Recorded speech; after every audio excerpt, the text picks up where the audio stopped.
নমস্কার সবাইকে। আজকে আমি ফুলকপির দারুণ একটা রেসিপি রান্না করব। সেটা হলো ফুলকপি দিয়ে মসুরের ডাল। প্রথমে আমি ফুলকপিগুলো কেটে ভালোভাবে ধুয়ে নিয়েছি।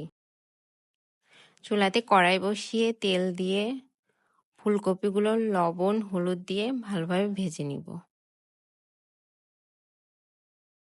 ভাজা হলে উঠিয়ে রাখছি। এবার কড়াইতে তেল দিয়ে দিব পেঁয়াজ কুচি।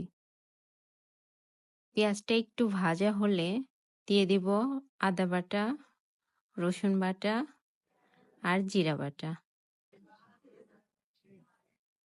একটু নেড়ে নিব। দিয়ে দিচ্ছি লবণ, হলুদ গুঁড়া। মশলাটা একটু কষিয়ে নিতে হবে। দিয়ে দিচ্ছি একটু জল। দিয়ে দিচ্ছি কাঁচামরিচ। এবার মশলাটা ভালোভাবে কষিয়ে নিয়ে ডালগুলো দিয়ে দিব। এবার একটু জল দিয়ে ঢাকনা দিয়ে ঢেকে ডালটা 2 থেকে 3 মিনিট কষিয়ে রান্না করব। এবার দিয়ে দিব ঝোলের জন্য পরিমাণ মতো জল। ঝোলটা ফুটে আসলে ভেজে রাখা ফুলকপিগুলো দিয়ে দিব।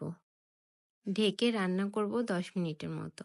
এবার আরেকটি চুলাতে কড়াই বসিয়ে তেল গরম করে দিয়ে দিব একটা তেজপাতা, 2টো শুকনো মরিচ আর 5 ফোড়ন।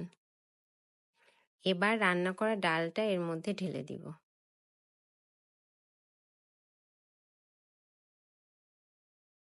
চুলা থেকে নামানোর আগে দিয়ে দেব সামান্য পরিমাণে গরম মশলার গুঁড়া। এই তো রেডি হয়ে গেল ফুলকপি দিয়ে মসুর ডালের দারুণ একটি রেসিপি।